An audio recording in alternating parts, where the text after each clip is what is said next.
بسم اللہ الرحمن الرحیم۔ السلام علیکم ورحمۃ اللہ وبرکاتہ۔ روزانہ وظائف سننے کے لیے ہمارے چینل کو سبسکرائب کریں۔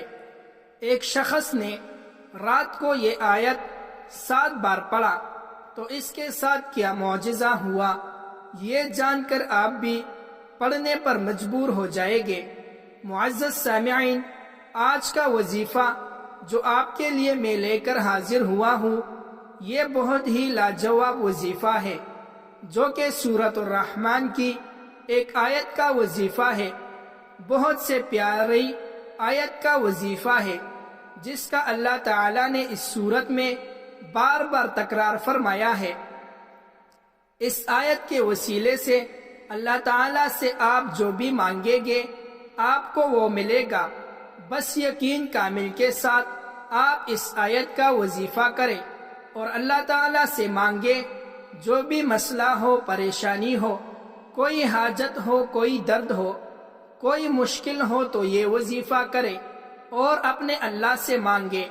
یاد رہے کہ ایک مسلمان کو چاہیے کہ ہمیشہ اللہ تعالیٰ سے ہی مانگا کرے اور اللہ تعالیٰ ہی کے سامنے اپنے ہاتھ کو پھیلائے، جو عطا کرنے والا ذات ہے، جو ہر وقت اس انتظار میں ہوتا ہے کہ کب اس کا بندہ اس سے سوال کرے گا، اس سے دعا مانگے۔ اور اللہ تعالیٰ فرماتا ہے کہ مجھ سے دعا مانگو، میں قبول کرتا ہوں۔ اور بندہ جب اپنے رب سے مانگتا ہے تو اللہ تعالیٰ اس کو عطا بھی فرماتا ہے، لیکن یہی بندہ جب اپنی پریشانیوں کا ذکر اللہ کے علاوہ کسی اور سے کرتا ہے تو پھر اللہ تعالیٰ اس پر فقر بیچتا ہے اور اس کو اسی کے حوالے کر دیتا ہے جس کے سامنے یہ اپنے درد کو بیان کرتا ہے یا کرتی ہے۔ اسی لیے ہمیں چاہیے کہ صرف اور صرف حق تعالیٰ سے ہی مانگے اور کبھی بھی اللہ کے غیر سے کوئی سوال نہ کرے اور نہ ہی کسی کے سامنے اپنے پریشانیاں بیان کرے، بلکہ ہمیں چاہیے کہ ہم اپنے پریشانیوں میں اللہ تعالیٰ سے رجوع کریں۔ ہم اپنے پریشانیوں کا حل قرآن پاک اور حدیث پاک میں تلاش کریں۔ اور جو وظیفہ میں آپ کے لیے لایا ہوں، یہ وظیفہ قرآن پاک کی ایک آیت کا وظیفہ ہے، جس سے آپ کی ہر پریشانی اللہ کے حکم سے ختم ہو جائے گی۔ جس بھی مسئلے کے لیے وظیفہ کرو گے وہ مسئلہ حل ہو جائے گا۔ یہ آیت بہت ہی خاص و بابرکت آیت ہے۔ جس کو بھی میں نے یہ وظیفہ بتایا ہے، اس کا ایسا فائدہ ہوا کہ اس نے اس وظیفے کو زندگی کا معمول ہی بنا ڈالا۔ اس وظیفے سے ہمارے بہن کو ایک فائدہ حاصل ہوا، یہ بھی میں آپ کو بتاؤں گا۔ اس مبارک آیت کا وظیفہ آپ نے کیسے اور کس وقت کرنا ہے، اس بارے میں جاننے کے لیے آپ سے التماس ہے کہ ویڈیو کو آخر تک ضرور دیکھیں۔ اللہ تعالیٰ کے کلام میں بڑی طاقت ہے۔ جب بھی کوئی بندہ اللہ تعالیٰ کے کلام کو وسیلہ بنا کر اللہ تعالیٰ کو پکارتا ہے تو اللہ پاک اپنے بندے کی جانب فوری طور پر متوجہ ہوتا ہے اور اپنے بندے کے سوال کو پورا فرماتا ہے۔ یاد رہے کہ قرآن پاک کی ہر سورت اور ہر آیت اپنے اندر برکات رکھتی ہے، لیکن آج جس سورت کی جس آیت کی وظیفہ ہم آپ کے لیے لائے ہیں وہ بہت ہی بابرکت والا ہے۔ اس آیت میں اللہ تعالیٰ نے اپنے نعمتوں کا ذکر فرمایا ہے اور اپنے بندے کو مخاطب فرمایا ہے کہ تم اپنی رب کی کون کون سی نعمتوں کو جھٹلاؤ گے۔ یعنی اللہ تعالیٰ نے اپنے بندوں کو وہ نعمتیں یاد دلائی ہے جو اللہ تعالیٰ نے اس بندے کے لیے پیدا فرمائی ہے۔ اس لیے چاہیے کہ اس وظیفے کو کرتے وقت اللہ تعالیٰ کی جو نعمتیں میسر ہیں ان پر اللہ تعالیٰ کا شکر ادا کیا جائے۔ پیارے بہن اور بھائیوں، اگر انسان اللہ تعالیٰ کی نعمتوں کا شمار کرنا چاہے تو اللہ تعالیٰ کی نعمتوں کو شمار نہیں کر سکتا، لیکن اس کے باوجود بھی یہ انسان ناشکری کرتا ہے۔ ہمیں ناشکری سے بچنا چاہیے، کیونکہ اللہ تعالیٰ ناشکری کرنے والے پر ناراض ہوتا ہے اور شکر کرنے والوں پر اللہ تعالیٰ اپنے رحمت کے دروازے کھول دیتا ہے۔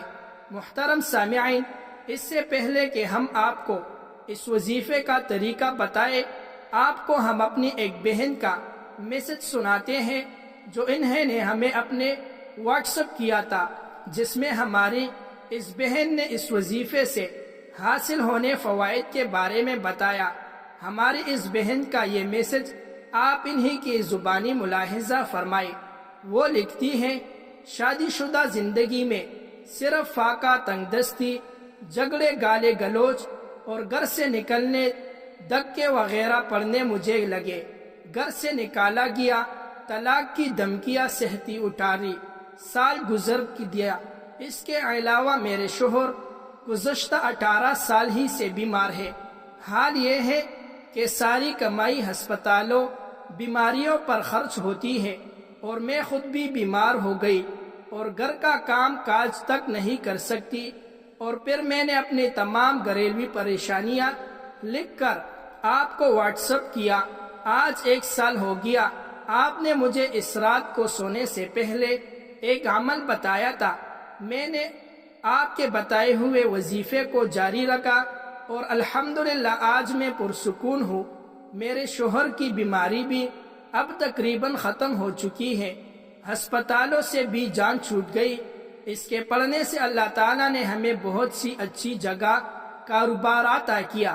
اس وظیفے سے ہمیں وہ کچھ ملا جو میں سوچ بھی نہیں سکتی تھی۔ ایک اور مسئلہ تھا، میری بیٹی ڈاکٹر بننا چاہتی تھی۔ اس وظیفے کی برکت سے اسے لاہور میں ایک میڈیکل کالج میں داخلہ مل گیا۔ ایک دن اچانک مسئلہ کھڑا ہو گیا کہ ہاسٹل کی انتظامیہ نے میری بچی پر الزام لگایا کہ یہ کسی لڑکی کے ساتھ بھاگنا چاہتی تھی، حالانکہ میری بیٹی میں ایسی کوئی بات نہیں تھی۔ انہوں نے میری بچی کو ہاسٹل سے نکال دیا۔ میں بہت پریشان تھی۔ میرے شوہر شک بھی بہت کرتے تھے، اگر ان تک یہ بات پہنچ جاتی تو وہ نہ جانے کیا کیا کرتے۔ میں نے بس اسی وظیفے کو پورے یقین اور توجہ کے ساتھ پڑھنا شروع کیا۔ اللہ تعالیٰ نے غیبی مدد فرمائی اور میری بیٹی کے متعلق ان کی غلط فہمی دور ہوئی۔ انہوں نے معذرت کی اور 2 دن بعد میری بیٹی صحیح سلامت بحفاظت گھر آ گئی اور مجھے ساری صورتحال بتائی۔ اس وظیفے کی بدولت اللہ ہمیشہ میرے اور میرے گھر والوں کی اور میری بیٹی کی عزت، مال اور جان کی حفاظت فرماتا ہے۔ یہ تھا اس وظیفے کی برکت۔ ابھی ہم چلتے ہیں اپنے وظیفے کی طرف۔ آپ نے رات کو سونے سے پہلے اپنی انگلیوں کے پوروں پر 71 مرتبہ سورۃ الرحمن کی یہ آیت پڑھنی ہے، فَبِأَيِّ آلَاءِ رَبِّكُمَا تُكَذِّبَانِ۔ اول و آخر 1 مرتبہ درود ابراہیمی پڑھ لے۔ وظیفہ مکمل کرنے کے بعد رب العزت سے دعا مانگ لے۔ اس عمل کو آپ صبح کے وقت بھی کر سکتے ہیں، یعنی رات کے ساتھ ساتھ صبح بھی اس عمل کو کرے، اور جب بھی کسی مشکل میں پھنس جائے تو اس آیت کا ورد شروع کرے، انشاءاللہ بہت فائدہ ہوگا۔ اور اس کے ساتھ ساتھ رات کو سوتے وقت ایک آیت اس طرح پڑھ لو، مستجاب الدعوات بن جاؤ گے، جو مانگو گے منٹوں میں ملے گا۔ اگر یقین نہیں تو 2 دن کے اندر اس کے معجزات دیکھ لو گے۔ فاللہ خیر حافظا وہو ارحم الراحمین۔ انگلیوں کے پوروں پر اس طرح پڑھ لو، ہر شر سے حفاظت ہوگی، ہر دعا قبول ہوگی، اٹکا ہوا کام پورا ہوگا۔